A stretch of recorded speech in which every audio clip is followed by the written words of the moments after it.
wala raw lisensya, nakainom pa umano. Isang taxi, bumangga at mailalim sa isang bus sa EDSA Ortigas. Oil tanker at delivery truck, nagsalpukan sa Limay, Bataan. Mga driver, sinamantala ang oras na pwedeng bumiyahe sa gitna ng umiiral ng modified truck van. Mami Junicia Pacquiao, labis ang pasasalamat sa anak na si Pamansang Kamao Manny Pacquiao dahil sa mamahaling sasakyan na advance birthday gift sa kanya. Waterfall sa Alamada, North Cotabato at sa New Corella, Davao del Norte.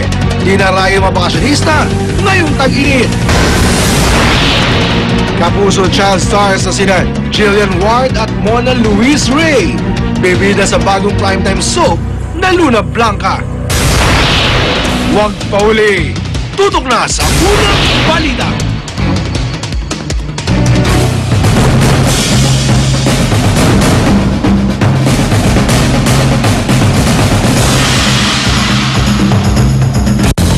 Magandang umaga.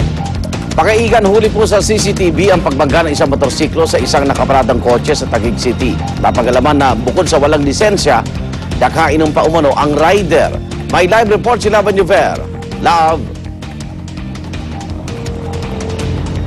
Maraming salamat, Igan. Naku mga kapuso, paalalang muli sa ating mga motorista. Pag kayo po ay nagmamaneho ng kahit na anong uri ng sasakyan, siguraduhin nyo po na dala ninyo ang inyong lisensya o di kaya kayo ay may lisensya. At syempre pa, iwasan po natin ang magmaneho kung tayo ay lasing. Dahil kung sakasakali, baka matulad po kayo sa video inyong mapapanood ngayon. Nitong huli po sa CCTV ang pagkabangga ng isang motor sa nakaparadang kotse nitong Abril 22, pasado alas 2 ng madaling araw sa May Taguig City. Makikita na mabilis ang takbo ng nagmumotor at nasagi niya ang kotseng nakaparada sa kanan. Nagpagewang-gewang ito at tumilapon sa kalsada.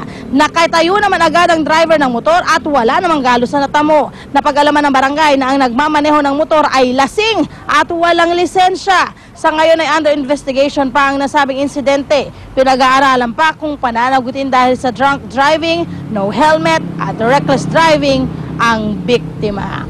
Mula naman po dyan mga kapuso, daloy ng trapiko naman po tayo sa mga oras na ito. Ito pong intersection ng Recto, Legarda at Mendiola. Sa mga oras na ito mga kapuso, ipinapakita namin sa inyo ito magkabilang lane ng Recto. Ang kanan ho ay patungo ng Divisoria, tuloy-tuloy pa rin at ang kaliwang bahagi patungo naman po ng Legarda, wala rin pong problema. Ang Legarda din po magkabilang lane at kahit saan pang destinasyon ay pareho din pong maayos ang daloy ng trapiko. Paalala po sa ating mga motorista, ang Mendiola ay sarado para sa mga magdaraan ngayong araw na ito. May kuning tayo mga kapuso, mga plaka na nagtatapos sa number 7 and 8. At para sa ibang balita naman, may panukalang ordinansa sa Quezon City ang paglalagay ng reflectorized sign. Isa itong waterproof strip, red plastic sheet na dapat ilagay sa rear end ng mga tricycle para mas maging visible ito sa gabi at kahit masama ang panahon. Ito rin ay nakatutulong upang mabawasan ang mga kolorom na tricycle na kadalasang bumabiyahe po sa gabi. Sa ngayon, pinag-aaralan pa ang nasabing panukala. At sana pagtibayin na rin yung pagpabawal sa kanila na magbiyahe sa mga main roads. Yan yung problema, isang problema na dapat nilang pag-aralan. Ayan mga kapuso, ang ating update mula po dito sa Maynila. Balik sa iyo, Igan. Maraming salamat, Love Anjuver.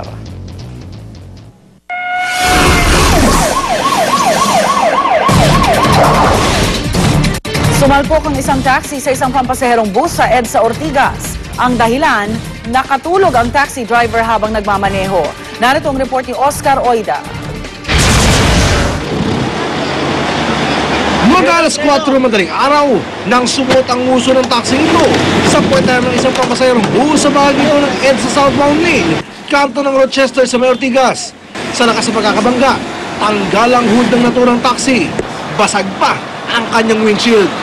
Kaya ganoon na lamang pasasalamat ng taxi driver nang makalabas siyang buo ang kanyang pangangatawan. Anya, animoy isang bangungot ang nangyari pagkat literal pala siyang nakatulog sa pagmamaneho. Ka-idlip yata ako. Nang biyahe lang, nagtakbo lang ako. Bumangga na lang.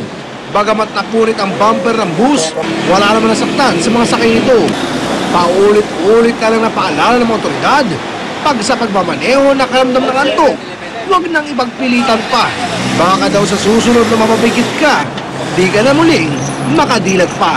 Sana pagka inaantok na po, pwede naman silang gumilid sa emergency bay para iglit lang para hindi na mangyari pong ganitong disgrasya. Ito unang balita sa Mandaluyong City. Oscar Oida, reporting. Sa ibang balita, ligtas na at nagpapalakas na sa ospital ng Maynila ang sanggol na ipinanganak sa Manila Bay nitong Labor Day. Sa pamamagitan ng senyas, ikinuwento ng kanyang ina ang mapait na dinanas bago manganak. Narito ang report ni Cesar Apolinario.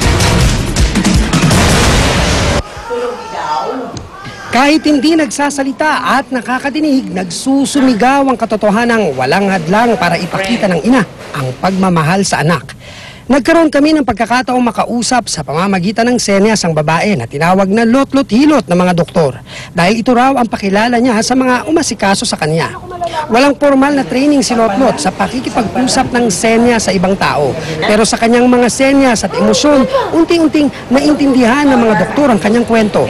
Bagamat kapapanganak pa lang at sariwa pa ang sugat sa katawan, pinupog ng halik ni Lot-lot ang anak na pansamantalang pinangalanang baby girl Hilot. Ito ay sa kabila ng paghihirap na dinanas ni Lot-lot bago ipanganak ang sanggol. Kwento ng doktor sa ospital ng Maynila, galing na rito si Lot-lot dahil nagle-labor na. Pero biglang umalis para humingi ng suporta at tulong sa kinikilalang asawa. Pero hindi raw tulong, kundi pananakit ang dinanas daw ni Lot-lot na magkita sila ng ama ng bata sa Baywalk. Dahilan para mapaanak na si Lot-lot ng di oras. Sinampal ka. Tapos? Hindi mo nakita. Nakita mo. Tapos? Oh. Umiyak ka, umiyak. Okay. Sinampal ka ba? Sinampal ka. Oh, anong... Para ano, no? Siguro para... Sinong ina ang hindi matutuwa na ang sanggol na dinala at pinaghirapan niya sa sinapupunan ng 9 na buwan ay lalabas ng hindi kinakitaan ng sakit at malusog sa bigat na 5.9 pounds. Para kay Lot-lot, ang imahe ng sanggol ay mistulang pinakamamahaling bagay na nakita niya na nagpaalis ng lungkot sa kanya. Bigay siya kayo.